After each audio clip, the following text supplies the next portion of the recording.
actually overwhelmed by the amount of progress that we've made. I was really worried. I talked to Glenn and Laura about this in the hotel, that this would be a 2-day story.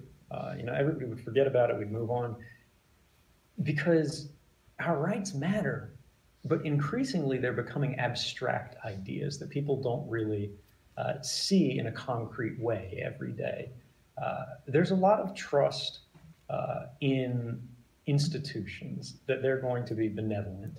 And in most cases, I think it's fair to say that, people aren't evil. They're not going to work against anybody. Even corporations, Google isn't out to actively harm you. They're out to benefit themselves. And because of this, we simply assume that their policies will be ultimately beneficial, or at least not dangerous. But when they happen in the dark, as they did, we see that that's not always the case. They do become harmful. Now, what's extraordinary is when you see a divide between sort of elite secret government opinion and open public opinion. When I came forward with my disclosures, there was the Inspector General of the National Security Agency, George Ellard, who criticized me. And this was back in 2013, 2014, I think, where he said, hey, listen, a bunch of federal judges said this was fine, not referring to real judges in the normal court, but sort of FISA court judges, the secret rubber stamp court, that in 33 years only said no 11 times.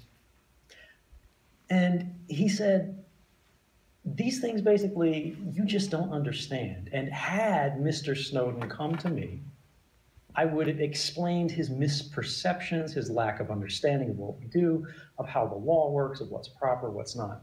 But what's extraordinary is this was the Inspector General. This was who whistleblowers were supposed to come to, saying, look, if you're criticizing our programs, our policies, they're lawful, they're fine, they're proper and appropriate, without even reviewing it, without opening an investigation. And yet, when the public found out about it, there was outrage.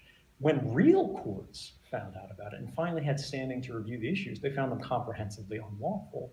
We had two different courts, two different judges who had problems with this part of the law or the other part of the law. And not only has the law been stricken down by the courts, the Congress itself has reformed it. Now, as you said, is this enough? Have we crested? I would argue no, of course it's not enough. It's only a first step. But at the same time,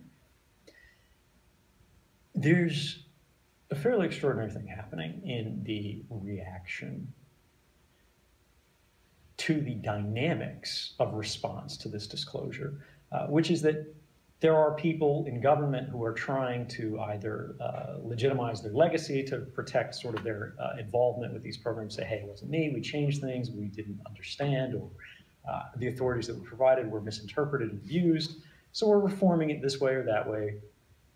But there's a growing community, particularly a technical community, that's actually starting to go, there are areas within society, within the space of human rights, where governments have not acted as responsible stewards for our rights. And accordingly, we're going to start trying to remove from them the ability to interfere with those rights, to violate human rights, by simply taking that ability, that capability off the table.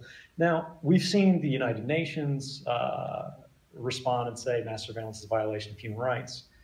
We have seen some tailored reforms, but we also see, for example, parliaments in the United Kingdom trying to pass more expansive, intrusive laws. We saw it happen in France. We saw it happen in Canada. So this is very much a contest, but what I think is extraordinary is these are laws that in 2007, 2008, when they were called the Protect America Act or the FISA Amendments Act, were being passed without any meaningful debate at all.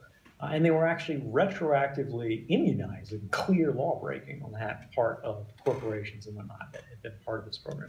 Because of this, the dynamics, I think, lead me to a sense of cautious optimism. I think in the fullness of time, we will win this in a way that not only protects the rights of Americans, it protects the rights of everyone in every place, even in countries where they would not be able to avail themselves of free and fair processes, whether those are electorates or even legislatures. We can protect rights beyond borders now by using new mechanisms, for example, science and technology, rather than simply letters on a page.